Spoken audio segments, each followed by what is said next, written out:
રાજ્યના અલગ અલગ જિલ્લાઓમાંથી રિક્ષા ચોરી કરતા રેઠા વાહન ચોરોને ₹13 તથા 10 લાખના મુદ્દામાલ સાથે આણંદ જિલ્લા પોલીસ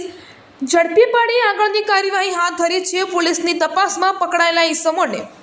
આણંદ ટાઉન, ધોળકા, ગાંધીનગર તથા ખંભાતમાંથી રિક્ષાઓ ચોરી કરેલ હોવાનું બહાર આવવા પામ્યું છે। આણંદ જિલ્લામાં વધી રહેલા વાહન ચોરીના બનાવો મુખ્યત્વે રિક્ષા ચોરીના બનાવોના ભેદ ઉકેલવા માટે સૂચનાઓ આપવામાં આવી હતી, જે સૂચના આધારે બોરસદ ટાઉન સર્વેલન્સ સ્ક્વોડની અલગ અલગ ટીમો બનાવી સીસીટીવી ફૂટેજ ચેક કરતા આરોપી બોરસદ વાસદ થઈ નેશનલ હાઈવે નંબર 8 પર થઈ વડોદરા ભરૂચ થઈ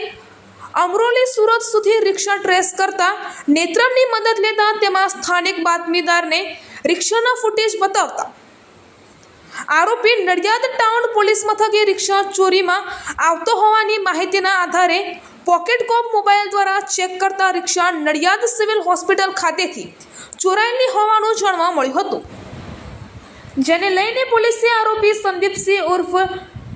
લાલો ગોપાલસિંહ ઝાલા રહે હાલ સોજિત્રા ધર્મનંદન બેકરી સામે, ઇંગ્લિશ મીડિયમ સ્કૂલની સામે ખાંચામાં, તાલુકો સોજિત્રા, જિલ્લો આણંદ, મૂળ રહે ગામ શિયોર, રામજી મંદિર સામે અટકાયત કરી વધુ પૂછપરછ કરતા અન્ય રિક્ષાઓ તથા એક મોટરસાઇકલની પણ ચોરી કરી હોવાની કબૂલાત કરી હતી। પોલીસે તેની પાસેથી કુલ રિક્ષા નંગ 10 તથા એક મોટરસાઇકલ મળી કુલ કિંમત ₹13.10 લાખનો મુદ્દામાલ જપ્ત કર્યો હતો। પોલીસે પકડાયેલા સંદીપસિંહ ઉર્ફ લાલો ઝાલા પાસેથી 10 રિક્ષાઓ રિકવર કરી તેના એન્જિન, ચેસિસ નંબરો પોકેટ કોપ આધારે ચેક કરતા આણંદ ટાઉન, ધોળકા, ગાંધીનગર તથા ખંભાતમાંથી રિક્ષાઓ ચોરી કરી હોવાનું જાણવા મળ્યું હતું। આ ચોરીની ગુનો ડિટેક્ટ થયો છે, શું છે વિગતો? આશરે 10 દિવસ પહેલાં બોરસદ ટાઉનમાં એક હોસ્પિટલના પાર્કિંગમાંથી એક રિક્ષા ચોરાયેલી। કેમેરાની નેટવર્ક જોતા અને પોલીસ સ્ટેશનની ટીમ દ્વારા કુલ 4 દિવસ મહેનત કરી તો ધીમે ધીમે કરજણથી લઈને છેક સુરત સુધીના અને સરકારના જે નેત્રમ યોજના નીચે જે કેમેરા આવે છે તેમાંથી એક આ જ રિક્ષા સાથે એક વ્યક્તિ જતો જોયેલો, જેને સુરત ખાતે બોરસદ ટાઉન પોલીસ સ્ટેશનની ડી સ્ટાફની ટીમ અને PSIથી એને દબોચી લેવામાં આવેલો અને તેની પાસેથી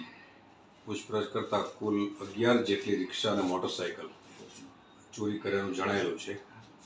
આ વ્યક્તિ અત્યારે હાલમાં સોજિત્રામાં રહે છે અને મૂળ દેત્રોજનો છે। અગાઉ પણ વિદ્યાનગર પોલીસ સ્ટેશન અને ગાંધીનગર અન્ય પોલીસ જિલ્લામાં પણ તે પકડાયેલો છે। કુલ ગુના પૈકી અત્યારે 9 ગુના તો દાખલ થયેલા છે, એટલે આણંદ જિલ્લાના 7 ગુના અને અન્ય જિલ્લાના 3 ગુના હાલમાં આ આરોપીની પકડ્યા પછી શોધી શકાયા છે અને હજુ પણ તેને રિમાન્ડ મેળવી અને એને કોઈ પણ અન્ય શહેરોમાં કે રાજ્યમાં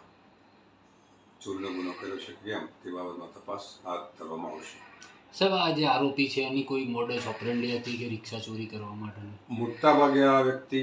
જાહેર સ્થળ, હોસ્પિટલ, સિવિલ હોસ્પિટલ એવા વિસ્તારમાંથી જ ચોરી કરતો હોય તેવું હાલમાં જણાય છે અને મોટાભાગની રિક્ષાઓ ત્યાંથી જ ગઈ છે એવું જણાયું છે।